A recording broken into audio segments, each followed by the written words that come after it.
Would you tell us about later Spark equipment? In 1913 or 14, we went to a more elaborate transmitter. Maxim, with his shop and knowledge of transformer design, made it possible for us to make our own transformers, and these were used with rotary gaps, with glass plate capacitors or condensers as they were then known, and we were able to transmit much more reliably and over longer distances. Maximum range at that time was from Hartford to Springfield, Massachusetts. This was a distance of about 25 miles.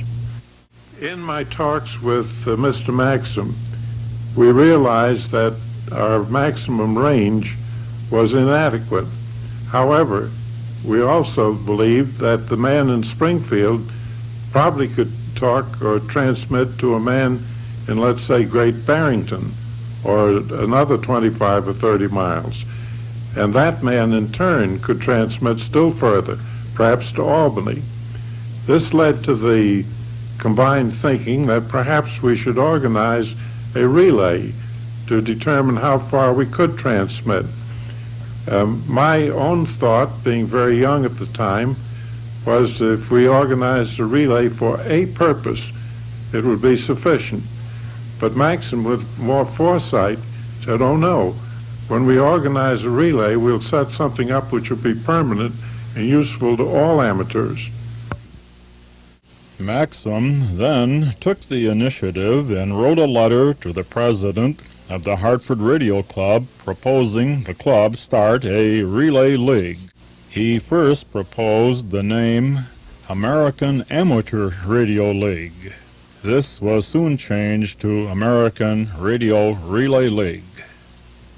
Informal organization was under the auspices of the Radio Club of Hartford, but it was soon determined that this was not the way to organize nationally, and Maxim came up with the thought that we should have a formal incorporation of a nonprofit organization devoted to amateur radio and bearing the title the American Radio Relay League. It wasn't long before I advocated that we establish a magazine. Mr. Maxim, with a little more foresight and being considerably older, saw all of the disadvantages, the continuous problem, the need to have material. However, I had an uncle who had printer's ink in his veins, and he advised me to go ahead. You will find you'll get more material than you can publish. While I didn't believe it, it turned out to be true. So we began with the first issue and called the magazine QST. This is my mother's house where we lived and where I established the office for QST and the ARRL. When the magazine first appeared, we printed a very small number and distributed many free. Those who paid for it paid 10 cents per copy, and I think that the initial offer, because we weren't sure that we'd last a year, was 3 copies for 25 cents.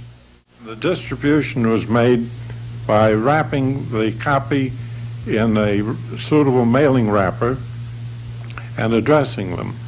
A little later, when we flourished a bit, we got an addressograph to address the subscribers.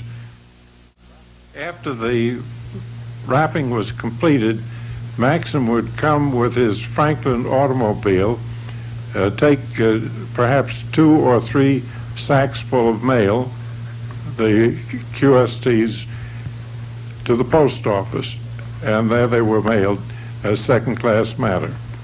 In 1916, we had the American border incident with Mexico.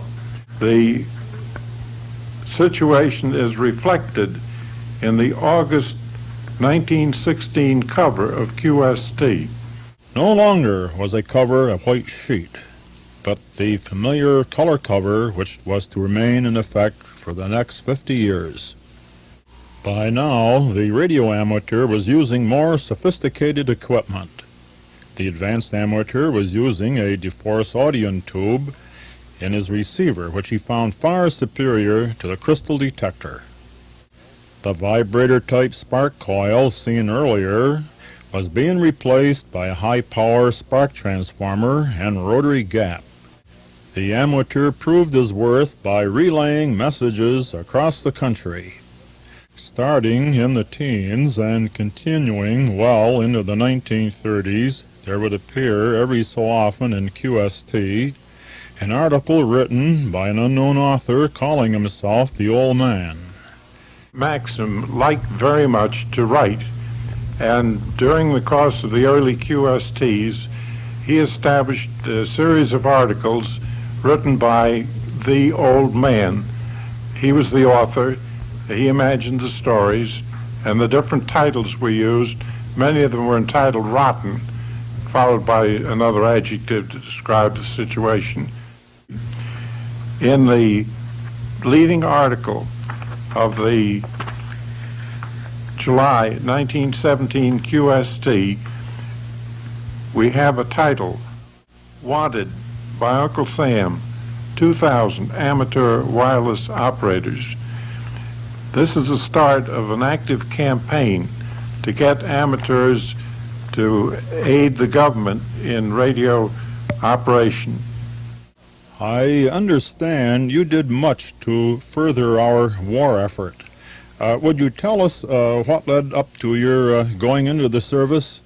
This time, the war had actually started, and while we were working hard through editorials and covers of QST to explain the great need for radio operators, the time came when I wanted to be in the war and not telling about it.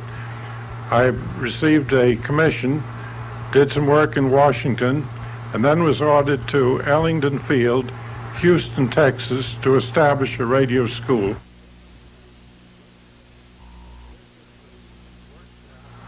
This is the workshop for the early radio students at Ellington Field.